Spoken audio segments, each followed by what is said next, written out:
agree. And what are they agreeing to? They are agreeing to the detriment of the company as well.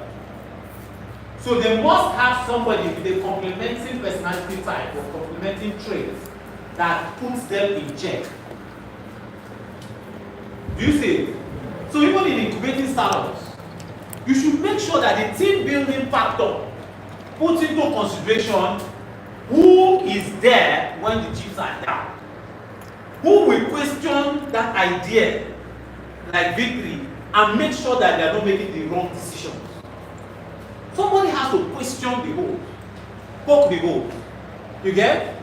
Oh, I think we should do marketing. We should do billboards and then do this and share flyers and all that. The both of them will just agree. But if there's a victory there, she will tell them, no, why do you want to do billboards? Why don't we instead come up with a list of these companies and go visit the companies? It's cheaper. And we'll still achieve this goal. Are you seeing it? Somebody should hire her. Yeah. Based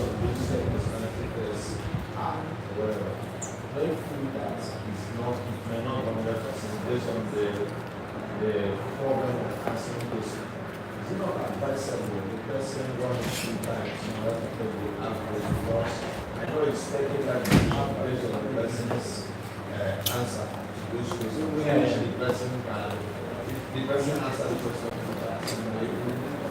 yeah. In order to be little bit. Okay. So what he's saying is, don't you think you should take the personality test twice? Yes, you can take it twice, it's fine. At least we know what the average is, it's fine. Right? But I took it, I have taken it a couple of times, and it's still what it is. And most of the people I've hired or worked with that I've asked to take the test, once I see the first result, I can make a decision based on that. Yeah. Okay, thank you, sir. Actually, I'm coming from this angle of... you can see it. Okay, I'm coming from the angle of, using the test to form a judgment or make a decision about somebody.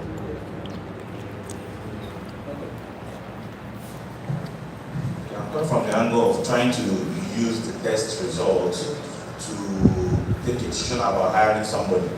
Now, somebody like me, when I look at, when you place an advert, and I look at the roles and the responsibilities, everything, and you now ask me to take the test, don't you think I can manipulate it?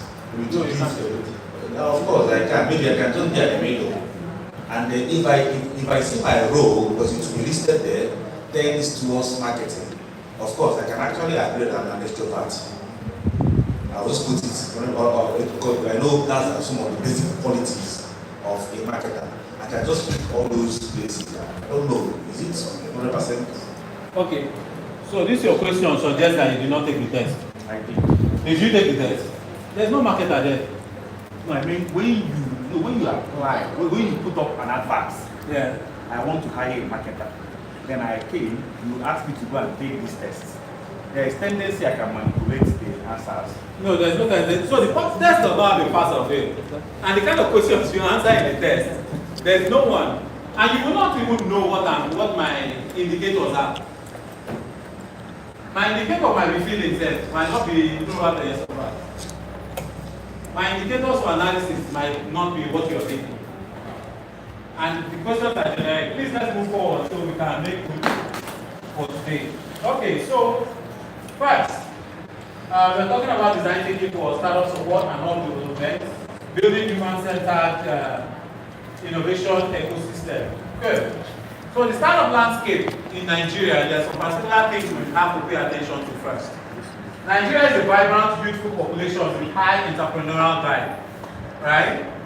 Which means 1 in every 3 persons want to start a business, right? Even your employer that has worked with you for 10 years wants to start a business. Don't relax and say, this one I work, they will work for me. They don't have any other plan. It's a lie. And even some young kids that are just fresh out of school, they are working for you and they have business too on the side. So Nigeria is typically an entrepreneurial society. So complex, multifaceted problems, poor infrastructure, access to capital, and market fragmentation. These are issues that we're facing even if we're entrepreneur, right? Somebody doing POS that started their business doing POS, the problem the person might face is just network, and it might affect the business for that person. Does that make sense? That's poor infrastructure. If those things are working very well, we don't have any problem. Our entrepreneurs will be doing exceedingly well. Another thing that is affecting us more than any infrastructure is power. Power is killing us so much that the entrepreneur blood we are supposed to have, we can't even do it. Nigeria can do better than China if we have power. Do you know that? Yes. Only power. Only power. We will sell everything, they will shop. We will even sell sand from Nigeria to different countries if they allow us. No other country will sell palm oil. No other country will sell groundnut.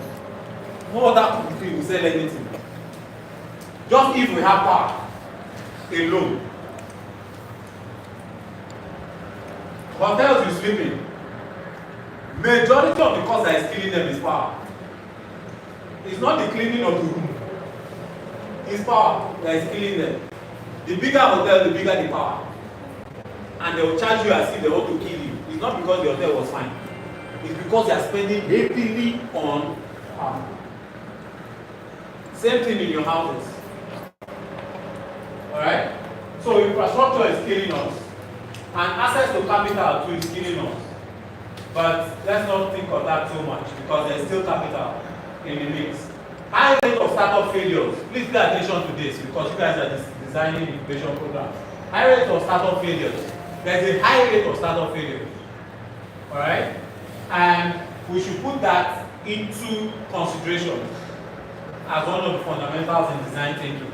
So don't design your incubation programs and come with the assumption that a lot of startups are doing well. It's wrong.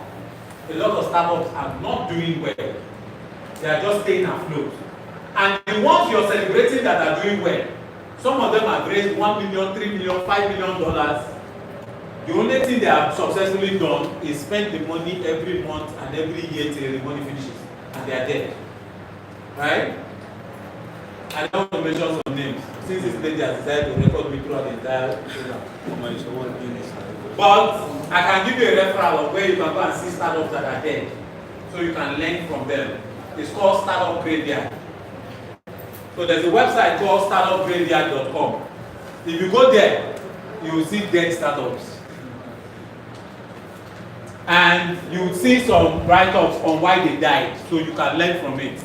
You can also tell the startups you are incubating to visit Startup Graveyard, so they can see why other startups died and learn from it, so their startups should not die. Does that make sense? Yes. Hello? Are we moving forward? Yes. Okay. But the majority is due to lack of product market fit, or they are solving problems that don't exist. Hey, I have a startup. My startup is, when you check the problem they are solving, it's a problem that does not exist. They are assuming that problem exists, but it's not a problem to a lot of people. So nobody is willing to pay to solve that problem. Are you seeing it? That's it. Some of them are solving problems, but they cannot achieve that product market fit, and so they are not scaling at all. Those are some challenges. Next. Oh, sorry, the last one. Startups are building for the wrong reasons. Majority of the startups you hear that I have a startup, they're building to enter survival mode. They're just building to survive financially. Alright? They are not building their startups to actually solve problems. They are building just to survive financially so they can be making some money. Or they might be building for status symbol. Let it be that I have a startup. Does that make sense? I have a startup is just why they are building. Or they are building for hobby. Once they come up with one idea, I build startup. Come up with another idea, they build startup. They go to attend one event, and the event tells them, oh, you're not doing enough. Motivational speaker. One motivational speaker have abused you. Now say, oh, I want to build startup. And then you just build it for hobbies. So these are things we should know about the Nigerian landscape when it comes to startups. Next, design thinking. Now, I could start defining and defining, but I don't want to define anything. We're in a workshop per se, so we'll get to the nitty-gritty. Right? The concerns around design thinking we should be looking for is a human-centered, interactive approach to innovation. Right? So, what that means is you are not designing for your startup because you can design. You're designing with a human in mind. Are you seeing why I took my time to lay foundation on personality traits? Hello? Are you seeing why I took time to explain personality traits? When it comes to design thinking, you need to know the human. Alright? Let me ask you a question. If you're designing a party,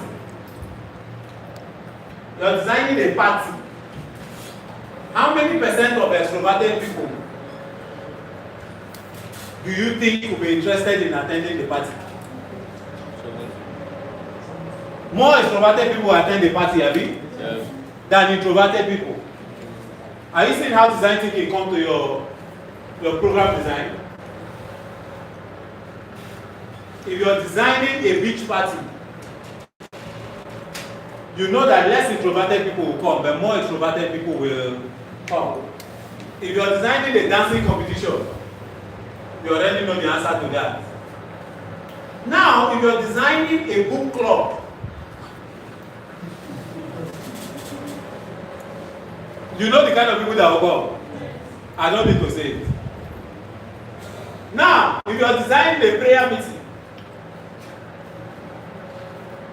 what are the type of people that will come? I'll leave it to you. Design thinking focuses on deeply understanding the people you are creating the program for. So you need to know them. Are we together? Yes.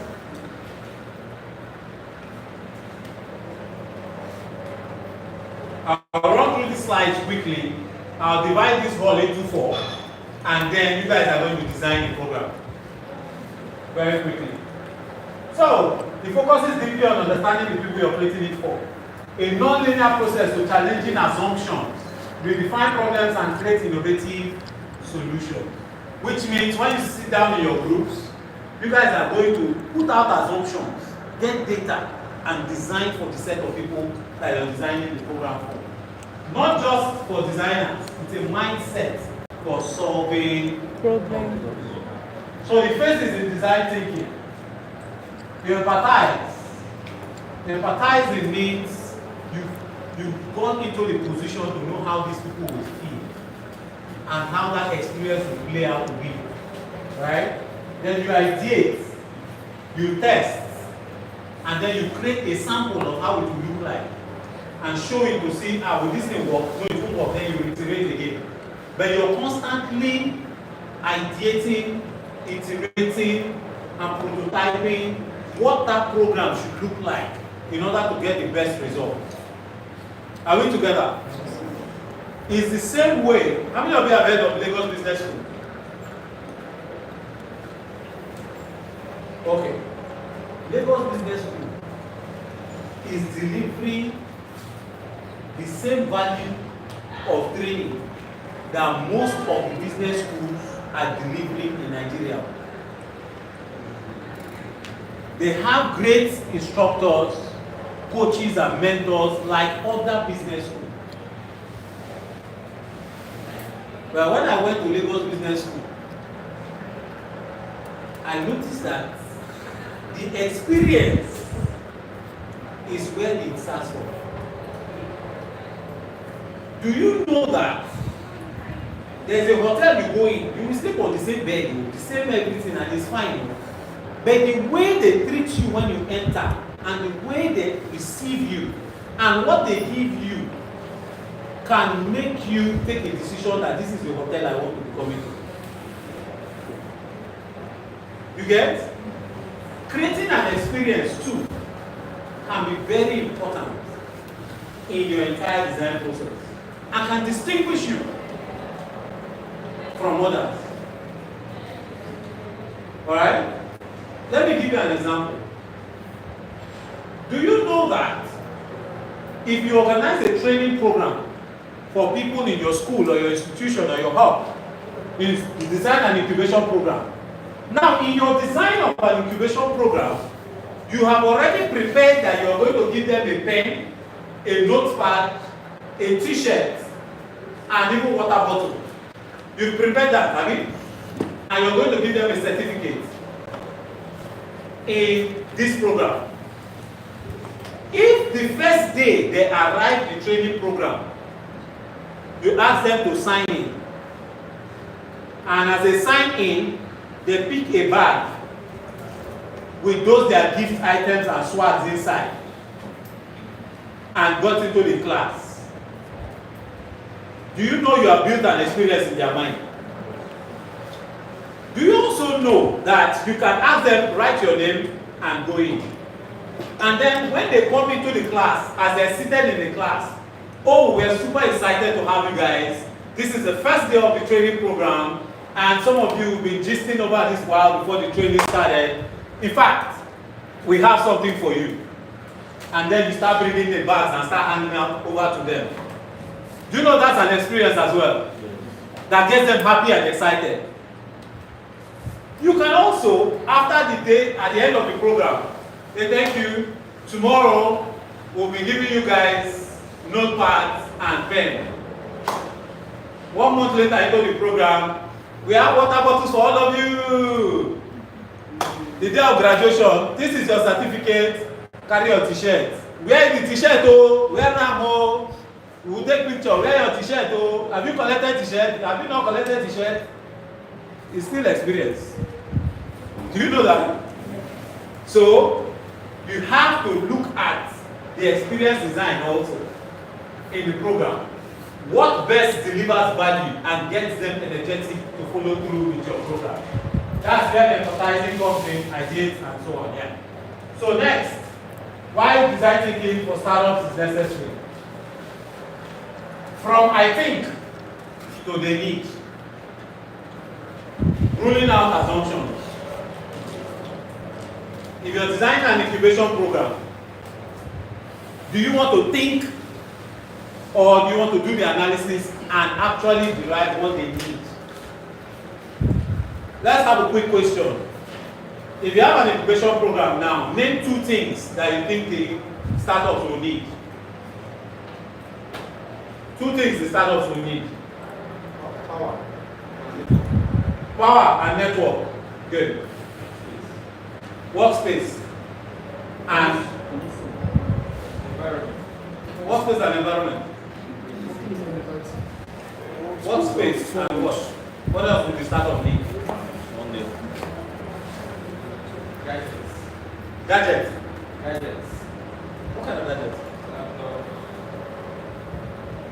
Okay. Internet. You're designing an incubation program. Funding and talent. Beautiful. Mentorship and community. Awesome. Sponsorship. It's incubation program. Now, which one you want to bring sponsors inside? I will not take sponsorship. I will take funding, but not sponsorship.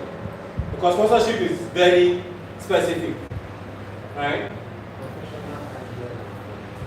Professional ideas, so professional services and funding.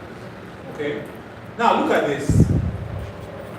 If you start assuming what they need, it might become a problem for the program you're designing. Why? Because they may not appreciate your program because you did not consider what they need. You just design the program and say you want to teach them startup. No. So from the beginning of designing your incubation program, you should have a form that will ask them, what do you need? Some of them will tell you, we have the idea, we have even started, but it's marketing that is our problem. Some of them will tell you legal is our problem. Some of them will tell you like talent is our problem. Some of them will tell you funding is our problem. Some of them will tell you that time is the problem. Some of them will tell you access to market is the problem. Do you know there are some startups that have their idea right? They are not looking for money. What they are looking for is access.